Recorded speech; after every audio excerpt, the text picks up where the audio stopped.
आज का हमारा टॉपिक है skeletal system. Skeletal system bone के फ्रेमवर्क और कुछ कार्टिलेज से मिलकर बनता है। बॉडी के मूवमेंट में इस सिस्टम का एक महत्वपूर्ण रोल होता है। आप इमेजिन कीजिए कि बिना जॉ बोन्स के फूड को कैसे चबाया जा सकता है, या फिर बिना लिम्ब बोन्स के हम कैसे घूम फिर सकते हैं। ये सब पॉसिबल नहीं है।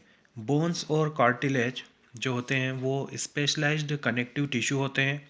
जो बोन होती है उसके अंदर कैल्शियम सॉल्ट होता है, जिससे कि इसका जो मैट्रिक्स होता है वो हार्ड होता है। और यहाँ जो कार्टिलेज होती है, कार्टिलेज के अंदर यहाँ पर कॉन्ड्रोटोइन सॉल्ट होता है, जिससे कि यह इसका जो मैट्रिक्स होता है वो थोड़ा सा फ्लेक्सिबल होता है। ह्यूमन बींग्स में यह स्केलेटल सिस्टम 206 बोन्स और कुछ कार्टिलेज से मिलकर बनता है। स्केलेटल सिस्टम को 2 पार्ट में डिवाइड किया गया है। एक होता है एक्सियल स्केलेटन और दूसरा होता है अपेंडिकुलर स्केलेटन। सबसे पहले हम बात करते हैं एक्सियल स्केलेटन के बारे में। जो एक्सियल स्केलेटन होता है वह 80 बोन्स से मिलकर बनता है, मतलब कि इसके अंदर 80 हड्डियाँ मिलकर एक्सियल स्केलेटन का फॉर्मेशन करती है। स्कल, वर्टिब्रल कॉलम, स्टर्नम और रिब्स ये सब मिलकर एक्सियल स्केलेटन का फॉर्मेशन करते हैं। जो स्कल होती है, ये जो यहाँ डायग्राम में आपको दिखाई दे रही है, इस स्कल के अंदर बोन्स के 2 सेट पाए जाते हैं। एक होता है क्रेनियल और दूसरा होता है फेशियल। ये दोनों जो क्रेनियल और फेशियल जो बोन्स के सेट हैं, इनमें टोटल 22 बोन्स होती है। 22 बोन मिलकर इन दोनों पार्ट को यहाँ पर बनाती है। क्रेनियल जो बोन्स होती है वो यहाँ पर संख्या में 8 होती है, मतलब कि 8 क्रेनियल बोन्स यहाँ पाई जाती है। ये जो क्रेनियल बोन्स होती है ये ब्रेन के ऊपर क्रेनियम का फॉर्मेशन करती है। यह एक हार्ड प्रोटेक्टिव आउटर कवरिंग होती है, जिससे कि ब्रेन को सुरक्षा मिलती है। जो फेशियल रीजन होता है वो 14 स्केलेटल एलिमेंट्स से मिलकर बनता है, और स्कल का जो फ्रंट पार्ट होता है वो इस फेशियल रीजन से बनता है। यहाँ पर 14 स्केलेटल एलिमेंट्स मिलकर स्कल का फ्रंट पार्ट यहाँ पर बनाते हैं। देखिए, जो हमारी बकल कैविटी है उस बकल कैविटी के नीचे आपको यहाँ पर एक यू शेप्ड बोन दिखाई दे रही है, जिसे कहा जाता है हाइयोइड। ये बोन यहाँ पर नीचे पाई जाती है और ये भी स्कल में शामिल होती है।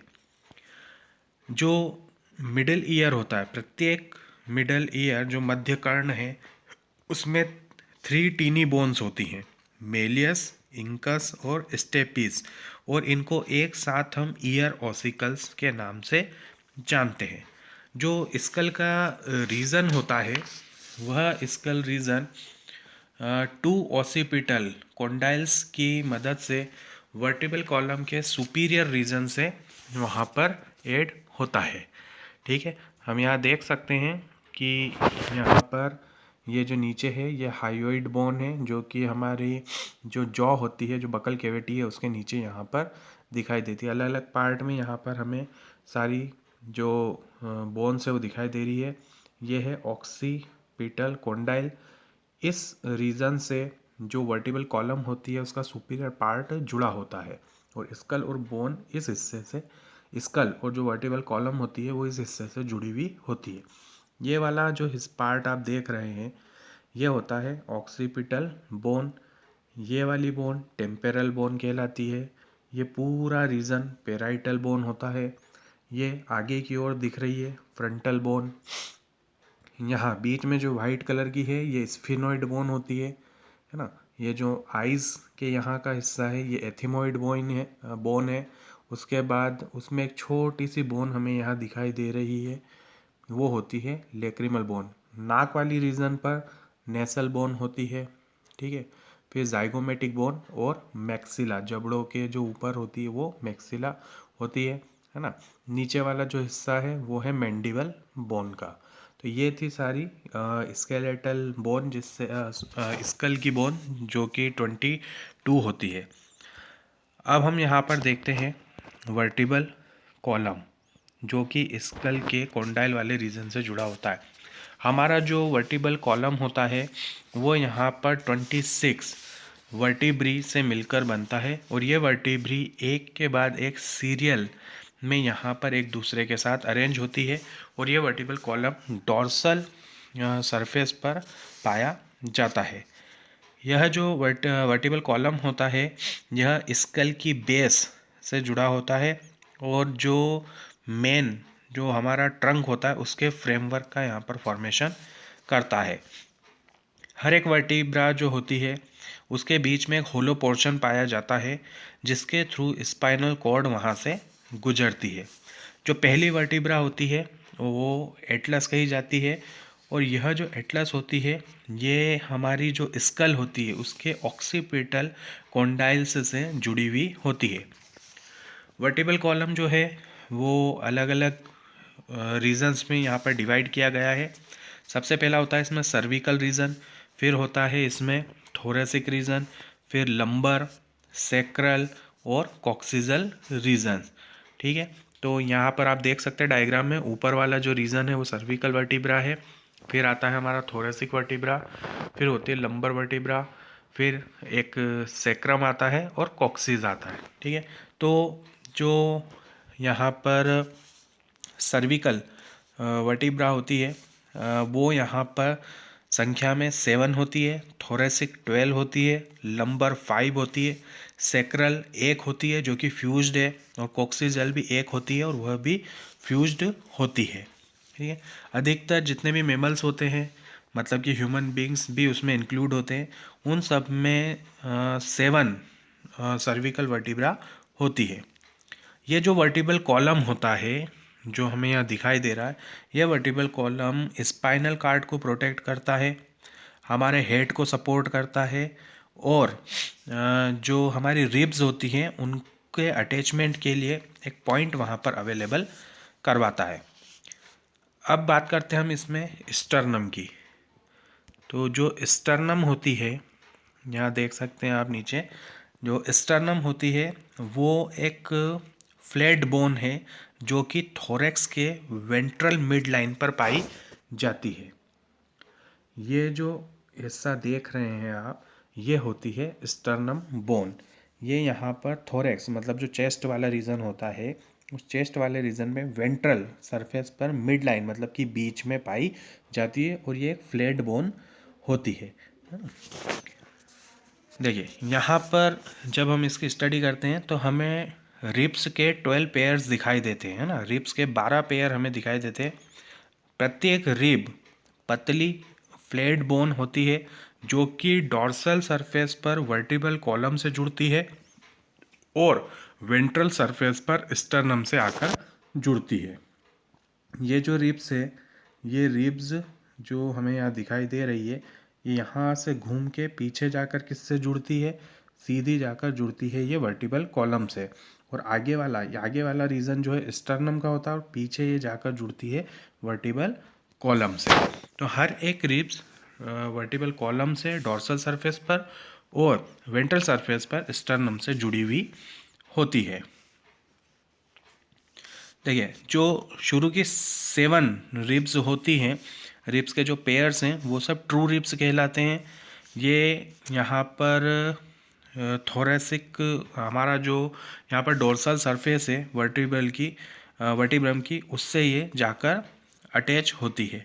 ठीक है, और आगे आकर ये यहाँ पर स्टर्नम से कनेक्ट होती है।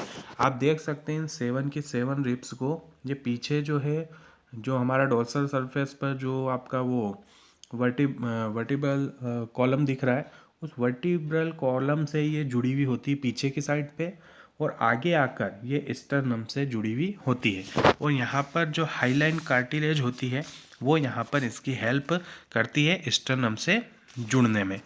ठीक है, अब देखिए जो 8, 9, 10 नंबर की यहाँ पर जो आपको रिब्स दिखाई दे रही है ये फॉल्स रिब्स कहलाती है। फॉल्स इसलिए कहलाती है क्योंकि डॉर्सल सरफेस पर तो ये वर्टिबल कॉलम से जुड़ी हुई होती हैं, पर जब वेंट्रल सरफेस पर हम देखते हैं तो ये डायरेक्ट स्टर्नम से जुड़ी हुई नहीं होती है। ये 7 नंबर की रिब्स के साथ ही जाकर जुड़ती है और वो 7 नंबर की रिब्स स्टर्नम से जुड़ी हुई होती है। इसलिए 1 से लेकर 7 तक की जो रिब्स होती हैं वो सब ट्रू रिब्स होती हैं। 8, 9, 10 नंबर की जो रिब्स हैं वो फॉल्स रिब्स कहलाती हैं। इसके अलावा हम यहाँ पर देखते हैं कि 2 पेयर्स और हैं रिब्स के, 11 और 12। ये 11 और 12 जो पेयर्स हैं रिब्स के, ये डोर्सल सरफेस पर वर्टिबल कॉलम से तो जुड़े हुए होते हैं, पर ये आगे की ओर मतलब कि वेंट्रल सरफेस पर स्टर्नम से जुड़े हुए नहीं होते। तो इन्हें कहा जाता है फ्लोटिंग रिब्स। ये फ्लोटिंग रिब्स कहलाती है। Thoracic vertebrae ribs and sternum together from the rib cage. अब जो थोरेसिक वर्टिब्री है, रिब्स हैं और स्टर्नम है, ये सब आपस में मिलकर रिब केज का फॉर्मेशन करती है। अब देखिए, ये अभी तक हमने जो पढ़ा ये था यहाँ पर हमारा एक्सियल स्केलेटन। अब हम बात करेंगे अपेंडिकुलर स्केलेटन की। ये आता है हमारा अपेंडिकुलर स्केलेटन। देखिए, जो लिम्स की बोन होती है, लिम्स की बोन के साथ गर्डल मिलकर अपेंडिकुलर स्केलेटन का फॉर्मेशन करती है।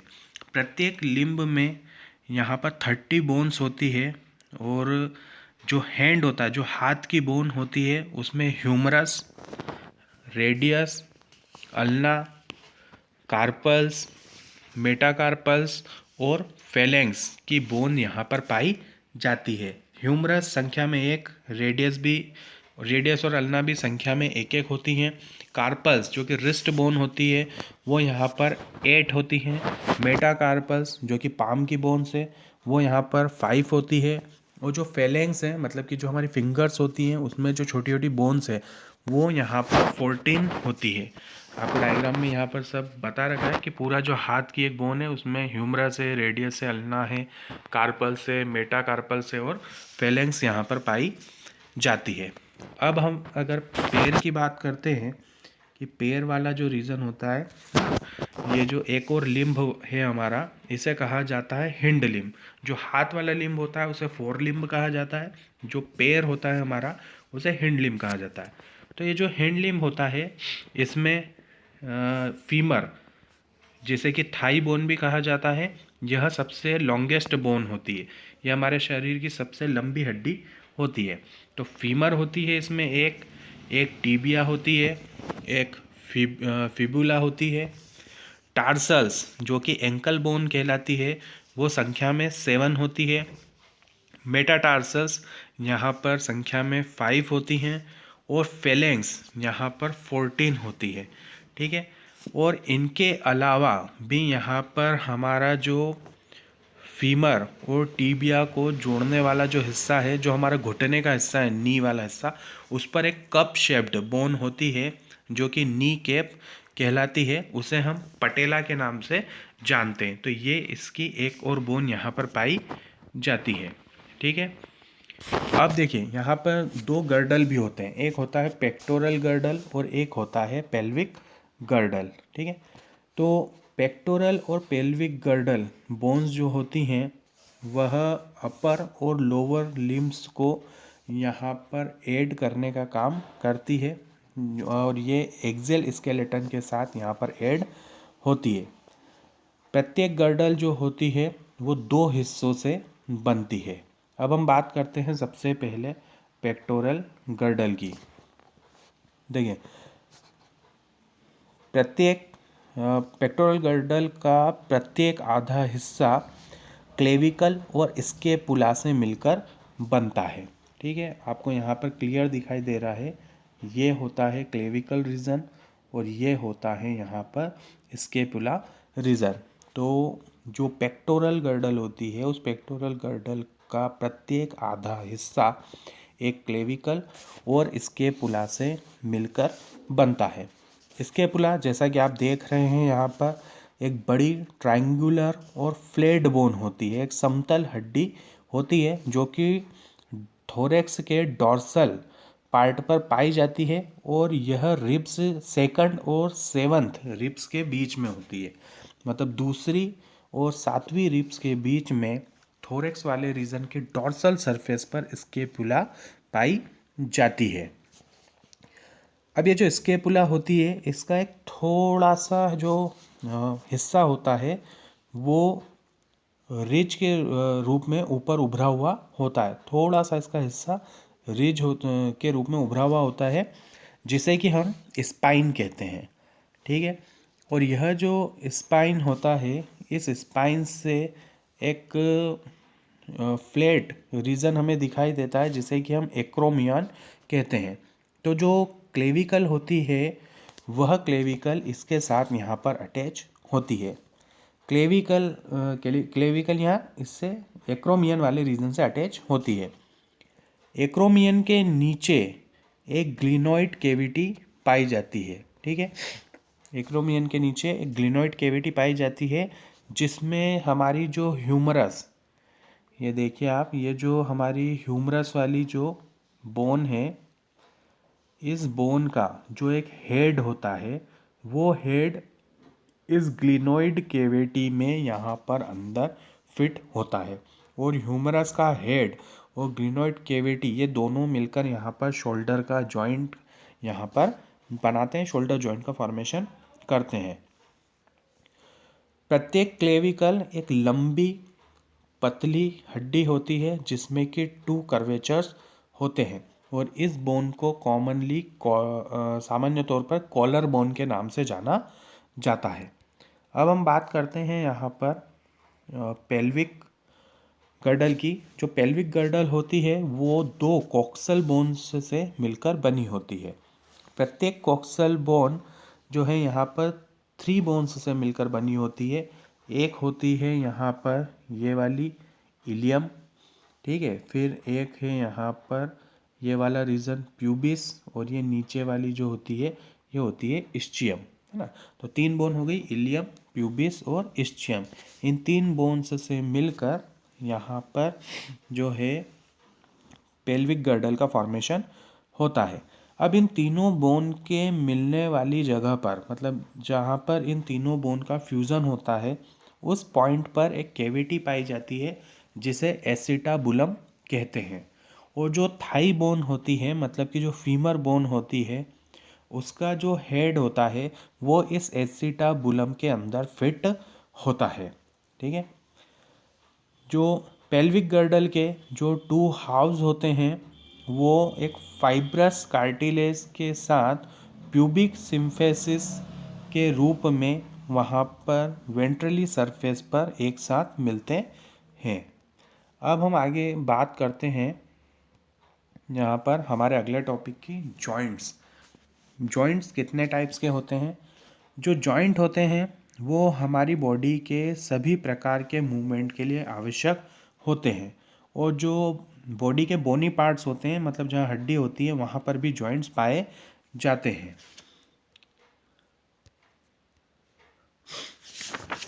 देखिए, जॉइंट्स जो हैं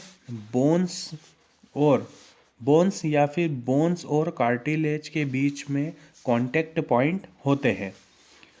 मसल्स के द्वारा जो फोर्स जनरेट किया जाता है, उसका यूज़ जॉइंट के थ्रू किसी भी मूवमेंट को करने के लिए किया जाता है। तो जॉइंट एज अ फल्क्रम यहाँ पर एक्ट करते हैं। जॉइंट की जो मूवेबिलिटी होती है, वो डिफरेंट फैक्टर पर अलग अलग तरीके से यहाँ पर डिपेंड होती है। जॉइंट को हम यहाँ पर 3 मेजर स्ट्रक्चरल फॉर्म में डिवाइड करते हैं। नेमली हम इन्हें कहते हैं fibrous, cartilaginous and synovial joint. सबसे पहले बात करते हैं फाइब्रस जॉइंट्स की। जो फाइब्रस जॉइंट्स होते हैं, वो किसी भी प्रकार के मूवमेंट को अलाउ नहीं करते, मतलब किसी भी प्रकार का यहाँ पर हिलना डुलना नहीं होता। ठीक है। इस टाइप का जॉइंट जो है वो हमें स्कल में देखने को मिलता है। देखिए यहाँ पर ये जितने भी जॉइंट आपको दिख रहे हैं, ये जॉइंट आ रहा है, एक ये जॉइंट है, ये जॉइंट है ना। ये जितने भी जॉइंट्स आपको यहाँ दिखाई दे रहे हैं, ये सब फाइब्रस जॉइंट्स होते हैं। यहाँ पर किसी प्रकार का कोई मूवमेंट नहीं होता है। तो ये स्कल में हमें देखने को मिलते हैं। यहाँ एक बोन से दूसरी बोन का एक से दूसरा हिस्सा यहाँ पर एक डेंस फाइब्रस कनेक्टिव टिश्यूज से जुड़ा हुआ होता है, और ये क्रेनियम का यहाँ पर फॉर्मेशन करते हैं। सेकेंड आते हैं कार्टिलेजिनस जॉइंट। कार्टिलेजिनस जो जॉइंट होते हैं, उनमें जो बोन्स इन्वॉल्व होती है वो कार्टिलेज की मदद से एक दूसरे से जुड़ी हुई होती है। जो वर्टिब्रल कॉलम होता है उसमें जो वर्टिब्रास पाई जाती हैं, वो जो वर्टिब्रा होती हैं वह एक दूसरे से इसी कार्टिलेजिनस जॉइंट से जुड़ी होती हैं, तो इसी पैटर्न में वहाँ पर हमें दिखाई देती है। पर वहाँ पर मूवमेंट्स की एक लिमिटेशन होती है, वहाँ पर ज़्यादा मूवमेंट नहीं होते हैं, बहुत कम मूवमेंट वहाँ पर पाया जाता है। थर्ड आता है सिनोवियल जॉइंट। जो सिनोवियल जॉइंट होते हैं, सिनोवियल जॉइंट एक्चुअल में क्या होता है कि जो दो बोन्स होती हैं, जो दो हड्डियां होती है, उन बोन्स के मिलने की मतलब कांटेक्ट की जो सरफेस होती है, उन सरफेस के बीच में एक फ्लूइड फील्ड सिनोवियल कैविटी वहाँ पर पाई जाती है। ठीक है, ऐसे अरेंजमेंट के कारण वहाँ पर बहुत अधिक मात्रा में मूवमेंट पॉसिबल हो सकता है। यह जो जॉइंट होते हैं सिनोवियल जॉइंट्स, यह लोकोमोशन में और बहुत सारे अदर मूवमेंट्स में यहाँ पर हेल्प करते हैं। देखिए सिनोवियल जॉइंट्स के कुछ एग्जांपल्स होते हैं, जैसे कि बॉल एंड सॉकेट जॉइंट जो कि ह्यूमरस और पेक्टोरल गर्डल के बीच में देखने को मिलता है।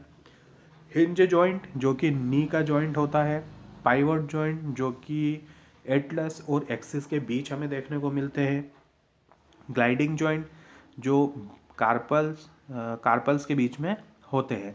और सेडल जॉइंट जो कि कार्पल और मेटाकार्पल ऑफ थंब के बीच में पाए जाते हैं। ये कुछ उदाहरण हैं यहाँ पर सिनोवियल जॉइंट्स के। अब हम यहाँ पर देखते हैं disorders of muscular and skeletal system कि यहाँ पर कौन कौन से डिसऑर्डर्स होते हैं। सबसे पहला होता है मैस्थेनिया ग्रेविस। देखो ये एक ऑटो इम्यून डिसऑर्डर होता है जो कि न्यूरोमस्कुलर जंक्शंस को प्रभावित करता है, जिससे कि स्केलेटल मसल्स में थकान, कमजोरी और पैरालिसिस की संभावना बढ़ जाती है। सेकंड डिसऑर्डर है मस्कुलर डिस्ट्रोफी।